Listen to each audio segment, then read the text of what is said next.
Maka sekarang target yang paling utama yang harus dilakukan oleh Pak Anies dengan sisa waktu yang tersedia ini harus segera melakukan eksekusi terhadap sodetan Kali Ciliwung sehingga terkendali dengan baik.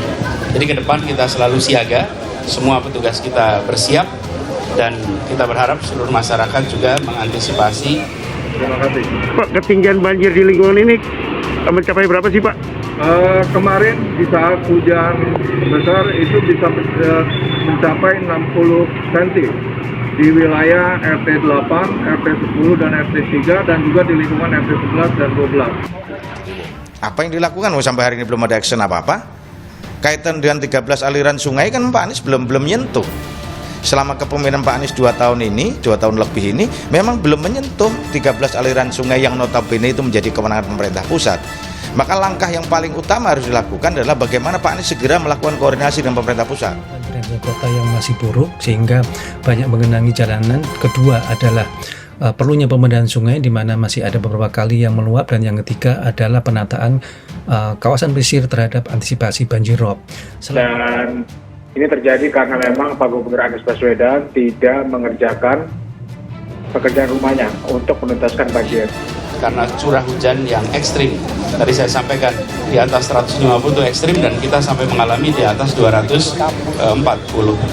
Ini yang harus kita jalan. Oleh karena itu perlu dievaluasi kembali oleh Pemprov DKI dalam hal pengatasan banjir.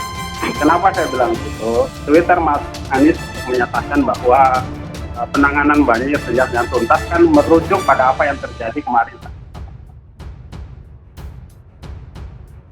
Jakarta banjir, PDIP kritik keras Anies tak kelihatan kerja. Titik banjir dan genangan air di ibu kota semakin bertambah setelah diguyur hujan deras. Anggota Komisi B DPRD DKI Jakarta fraksi PDIP, Gilbert Simanjuntak mengkritik penanganan banjir yang dilakukan Gubernur Anies Baswedan. Saya melihat Pemprov tidak ada kegiatan yang berarti dalam mengantisipasi banjir saat ini. Masih lebih terlihat usahanya tahun lalu. Di samping itu, upaya banjir saat ini lebih difokuskan ke drainage yang tidak tepat sasaran dan amburadul, kata Gilbert saat dihubungi pada Selasa. Gilbert lantas menyinggung fokus Anies Baswedan yang saat ini berubah ke Formula E. Dia menyebut Anies tidak lagi memperhatikan persoalan banjir di DKI Jakarta. Selokan dan lain-lain kurang mendapatkan perhatian. Apakah fokus ke Formula E yang tengah jadi polemik? Mungkin juga. Yang jelas hanya Wagub yang kelihatan bekerja. Gubernur tidak ada kelihatan bekerja. Perubahan prioritas ini tentunya menuai masalah banjir di tempat yang semestinya tidak ada, ucapnya. Masalah trotoar yang diperluas juga bikin banjir makin sulit surut, lanjut dia. Gilbert menyebut Anies tidak pernah bersuara terkait persoalan banjir di Jakarta belakangan ini. Dia pun mengingatkan agar Anies mulai mengurusi banjir lagi. Seharusnya Anies yang berbicara ke publik seperti janji kampanyenya santun, tapi ini kurang etika politiknya. Sebaiknya Gub mengurus banjir, bukan mengurus sound system di JIS, tuturnya. Terkait proyek Anies Baswedan rumah DP 0%, KPK minta sejumlah pihak kembalikan aliran uang. Komisi Pemberantasan Korupsi atau KPK mengingatkan para pihak yang diduga menerima aliran dana dari dugaan korupsi pengadaan tanah untuk proyek Anies Baswedan rumah DP 0% di Munjul, Pondok Rangon, Jakarta Timur untuk mengembalikan uang yang mereka dapatkan. Diketahui dalam surat dakwaan jaksa KPK terhadap mantan Dirut Perumda Pembangunan Saranajaya, Yori Cornelis Pinantauan, terungkap dugaan korupsi pengadaan tanah di Munjul merugikan keuangan negara sekitar 152,56 miliar rupiah. Kami sampaikan kepada siapapun yang menikmati uang dari hasil tindak pidana korupsi yang berhubungan dengan perkara ini tentu untuk bisa mengembalikan kepada negara, kata PLT Jubir KPK Ali Fikri dalam keterangannya pada Senin. Ali menjelaskan pengembalian uang hasil korupsi itu bisa dilakukan melalui koordinasi dengan tim jaksa KPK. Nantinya uang dikembalikan akan dirampas dan disetorkan ke kas negara setelah perkara tersebut berkekuatan hukum tetap.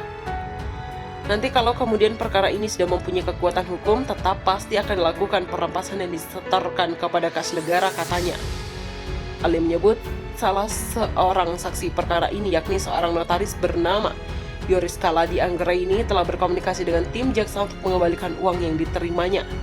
Namun Ali pun dapat merinci total uang yang sudah dikembalikan Yoriska. Sejauh ini, saksi ini kooperatif, sudah ada komunikasi dengan tim jaksa untuk bisa mengembalikan uang yang berhubungan dengan perkara ini, katanya. Dia sudah berjanji untuk mengembalikan semua uang yang dipakainya. Dalam surat dakwaan terhadap Yori, jaksa KPK menyebut korupsi pengadaan tanah Munjul telah memperkaya Yori atau orang lain atau suatu korporasi, yaitu memperkaya Anjarun Tuweni.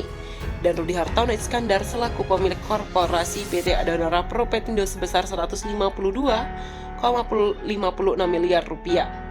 Uang hasil korupsi itu dipergunakan Rudi dan Anja untuk kepentingan pribadi seperti pembelian mobil,